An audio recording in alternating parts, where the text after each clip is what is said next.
Yep. Chirichakakati can't take one. Let me put here. Nagalak waliwo ebintu bingi nnyo ebibeerawo naye ebimu because there are many oli aba following Kegus oba following storylines n'abamanyi byonna bamanyi of course family mubimanyi ebyo byonna naye ate bo baali bato kunze nali mukulu waabwe n'abalala bonna kwakati many things. I'm looking forward to put this phone.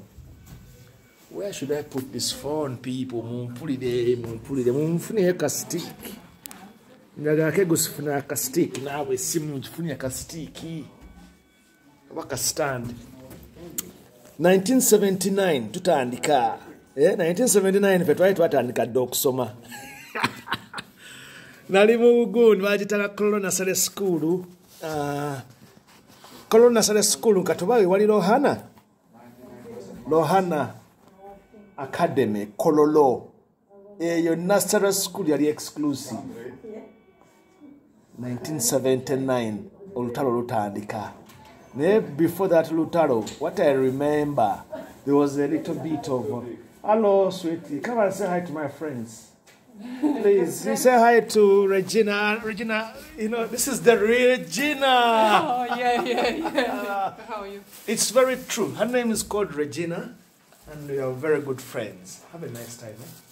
I'm leaving. Oh, I come too late. You need to talk. We shall talk tomorrow. Yeah, we could.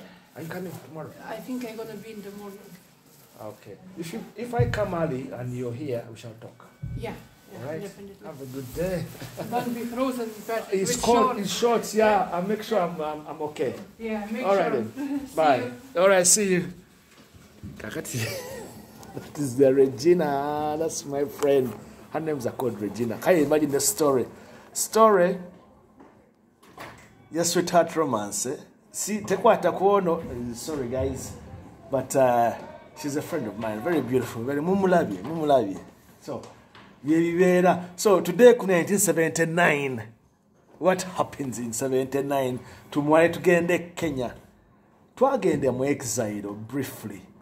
I think we were there for about a month.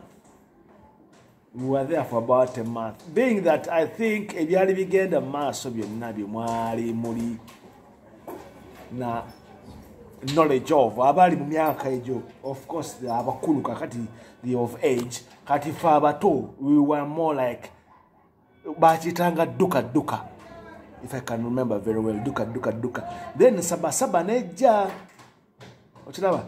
And during that time,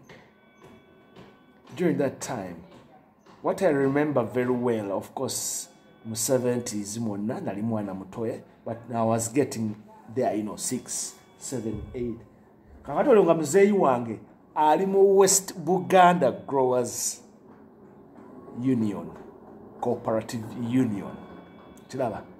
It was a very, very big cooperative. Zali nyingi nyo. There was the Bukedia, there was the East Buganda, West Buganda. I remember it was divided. Banyankore Kweterana, Masaka Growers. Those are the kind. Those were conglomerates. Conglomerate. Ntizo zali union zamani ngazili in terms of leverage. Ngazi commanding a lot. So my dad was an auditor there in West Buganda. Kakati about tuyingira 80s. Kati I'm going to bring you the story of my mom. Iyumwa ujifuna ko snippets. Ngamu yayingira chi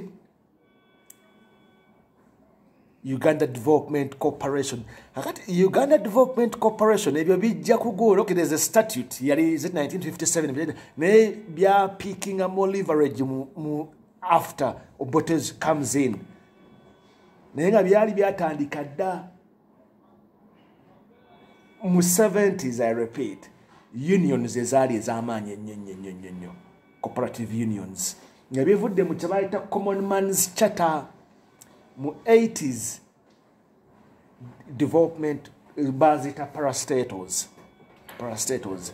Ina muzijjukira zaali z'amaanyi zi UTC, of course UDC, Uganda Development Corporation. You had lint produce whatever byonna naye kati mbazaayo banagala mbayitira mboozi nze byenzijukira ng'omwana caught me right kwanze I've had access to so many people ng'abandaba mutabani wa Chanda mwana mutabani wa Chanda kubanga me I was always very close. I repeat, office ya muzeeyi wange navanga ku nasale n'ensiiba mu office ye as an auditor era nalabanga ebintu bingi nnyo to the extent nti ne meeting ezisinga zonna ezahappeninganga nabeerangamu nga nzuulira nendaba abantu. I can now make the faces up nengamba nti oyo yali Binaisa, ono yali Lule, ono yali Museveni. Back in the days, the picture I have of President Yoweri Kaguta Museveni, the President of the Republic of Uganda, nga ndi mwana muto ate ye mulabira wa Kakiri Masulita twalina farm nga bagiyita Kamuli mixed farm ebijja later on mu lutalo nga lutandika and all the things that were going on at that time betugenda okunyumya. So byemumanyi byemusoma byemutegeera nti nate bityayi gorilla wo ebyo binalina byabwe ebinali sibimanyi nali mwana muto naye nze byemmanyi bye nalaba byebyo era byensobola okunyumyako biri validated by me Kegus and many other things. We shall njaba nyumiza emboozi tutuuke Kenya na nalabange Kenya. We were there for about 6 months. Era government yali evaako eyamini ne tukomawo eyo military commission yaliwo. Paulo Muwanga yali neighbor waffe ku Mawanda Road, Upper Mawanda Road.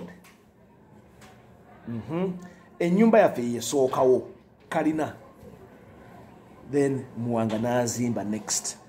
Paulo Muwanga, I think, had built next to us. Well, my mom had bought that land.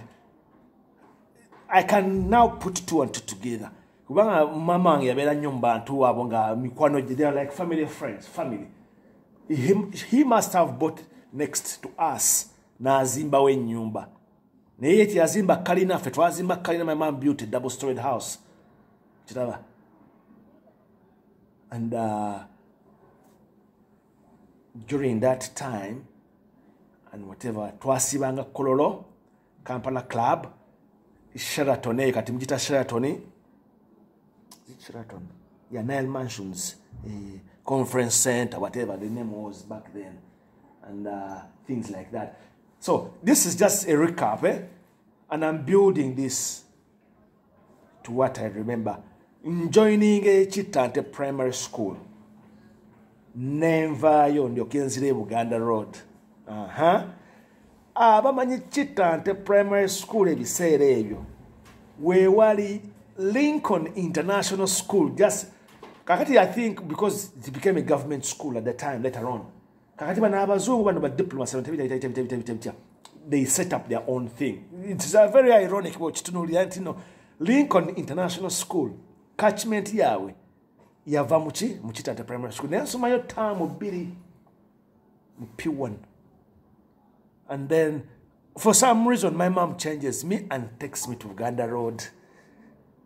Mrs. Miro, Uganda Road, was a very good friend of my mom. Era yamu influencing Patrick bamulete Uganda Road mu P1B. Mrs. who? Halera. Is it Halera? Agatha? No, but Mrs. Sempewa was my class teacher. Because I have these names in my head. And asuma time when we are P1B, Nengenam 2B, Mrs. Halera, 3B, Mrs. Halera, then 4B, Mr. Kahuma, P5, Mrs. Nakamia, Harriet, class teacher, P6, Mr. Tindikawa, P7, Mr. Kasisiri, and other teachers as well. So that is the 80s. So we are going to play with that timeline. Mutegere ebyaliwo n'ebyali bigenda maaso mu 85, if I remember very well. there was a meeting at our place, our car. Bantu bangi nnyo baali mu kintu ekyo sijja kubawa amannya. Naye mubimanyi bimumanyiko bimumanyiko. But everything, the preamble to all that, Kabaka akomewo. Tuli Kyebando, Kanyanya, Mpererwe, Komamboga. So you can connect the dots. Eh?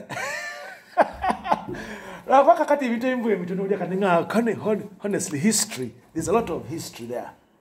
And me, as a child, you kind of leave things as the young, later on. We are going to have this conversation.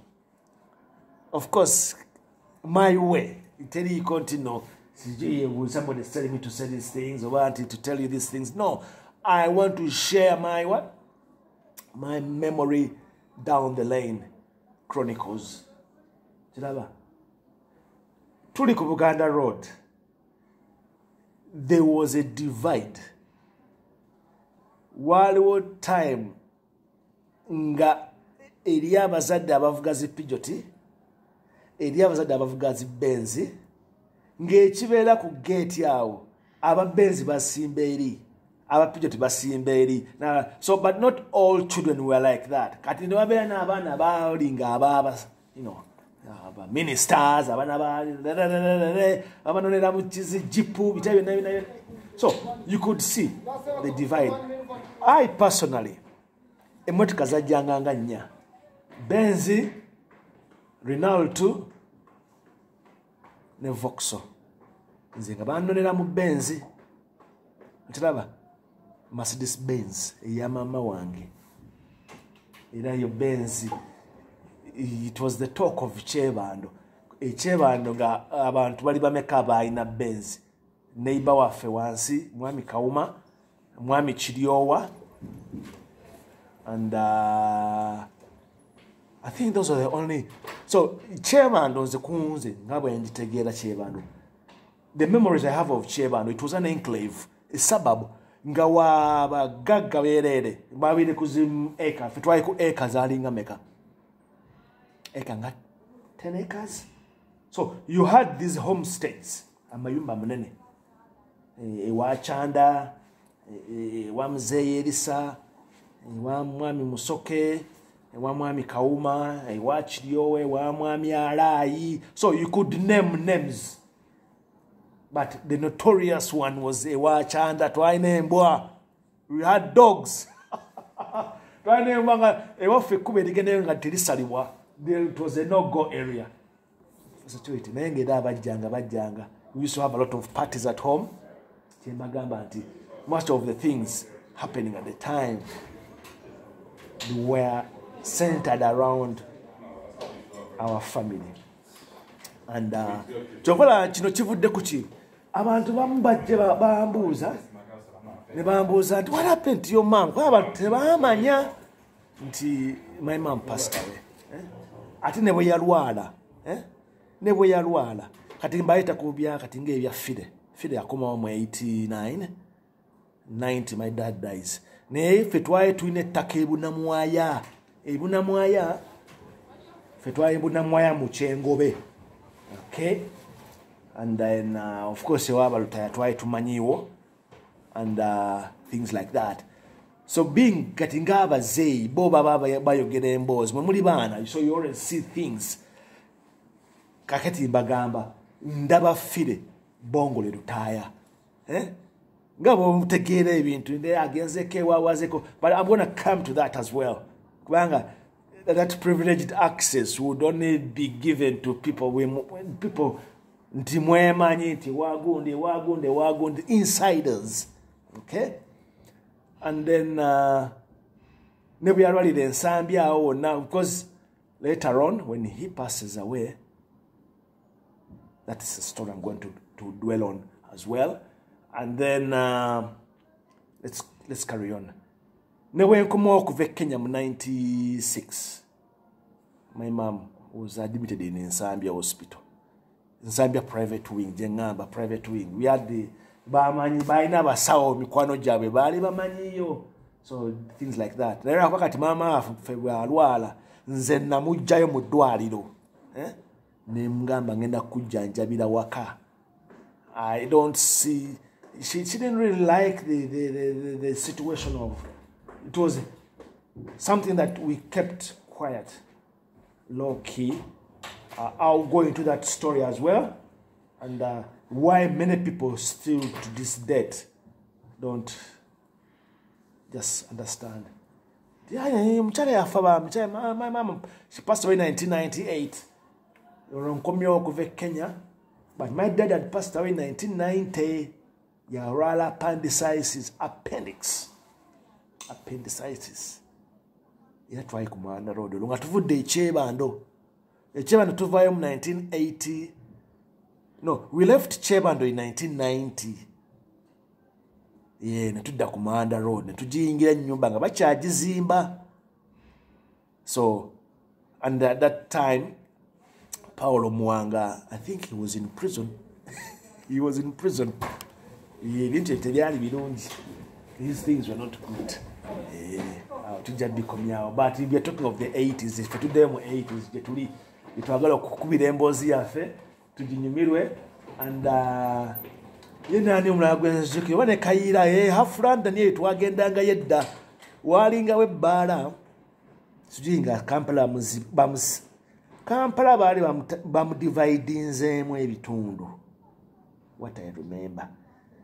Naye nga tugenda nnyo half London eyo, half London, it was a ba nzeyi wange nga kiringiranga yeeyo nga alina abantu be babeeramu abo. I think ne Kayira twamumeetinga, but things began to change eventually. As the story goes, we shall go on those lines as well, and eventually we carry on. Tujja kunyumya. These are things to talk about. Can be subjective, that's objective conversation. And because abantu abali bamanyi family yaffe n'abali bamanyi erinnya bayogeranga mu whispers nga bagamba mwami Kyanda musajja mukambwe nnyo. He was he was, our mom was the more extrovert. She was very much accessible to people and very much a very, very friendly person. Nandibadde mbawa amannya g'abantu ne mutegeera emikwano gya maama wange bangi nnyo, very, very respectable people, very, very nice people, even up to date. Twagendanga ewaabwe ne tukyala. Of course, kakati tukuze naye nga nze ebiru kimu nkiraba. I see them n'abaana be twabeeranga nabo bonna bangi. I am not going to give you names. Naye ebimu bye mulabyeko zipata zonna ze twabeerangamu na bitabi naina byabeeranga waka ne gye twagendanga mu circles. I have all the pictures, and that's it. So n'ekirala kye nnyinza okusembyayo era abaali bamanyi nga bamanyi nti awabeera mukyala Kyanda wabeerawo paatu. Mama yali so close to me nti even up to date baali balowooza alina omwana ogwo. Everybody thought my mom had only one child. So I have two sisters and a brother who passed away. Kiraba kakati kyembagamba nti bwenkomawo mu 98 no bwenkomawo mu 97 okuva e Kenya nefuna omulimu mu URA. Mr. Medikagwa era nga benagamba yantwala mu URA. Mr. Medikagwa was living on the top of Mawanda Road, Upper Hill, but I think he was a childhood friend of my mom. Nga bemanyi kuva dda nabaga mama wange yali Muslim. She was Muslim. So they must have known each other many years ago. Era Mr. Medikagwa atandika ebya politics nga amaze makerere. My mom, kati mama wange yali ayingidde ebya politics nga munnabakyala tuli ku Mawanda Road naye tuvudde Chebando.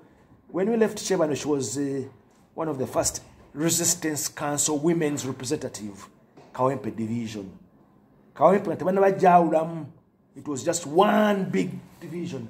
N'abakyala ne Sukali bamugabiranga jukira ebiseera bagabiranga ebintu. There was rationing in Uganda 86 nga babigabira waffe. So there was this allocation of resources because there was scarce sugar, soap, blah blah blah blah blah blah. Government they be importing nga wakabwe tubigabira.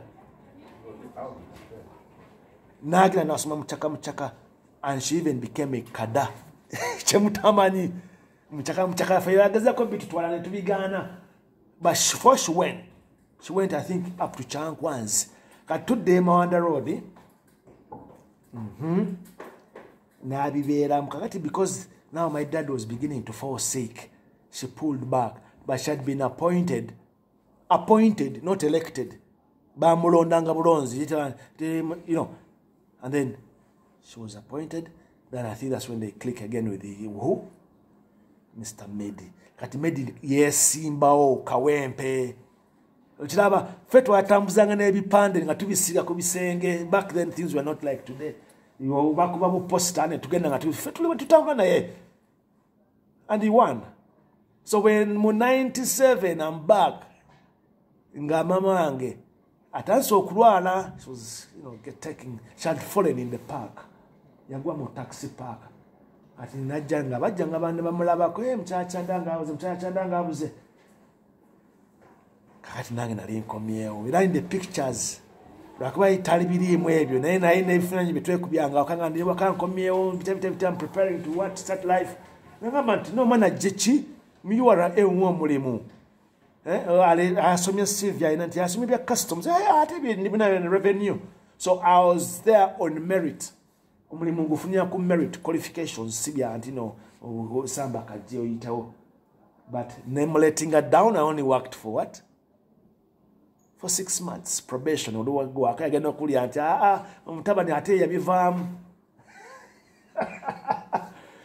And that was it. And then yene ya politics ne byeyongerayo nagendera paka whatever. And that was it. But his brother Asadu Kisitu yali obi wanga tusoma fena e Buganda Road. He was my classmate. Asadu ni atusinga mathematics. I used to compete with him in maths. Then I still try to ask, you know, once nafuna 4 points. He agenda budo. Yeah, Asadu yagenda budo. Did he go to smart? No, yagenda budo. Yeah, I'll ask him. Budonian. So things like that. Anyway, can't come out, but I'm just kind of winding about what's coming and what's going to be in the conversation of Down the Memory Lane. That's it, Kegus.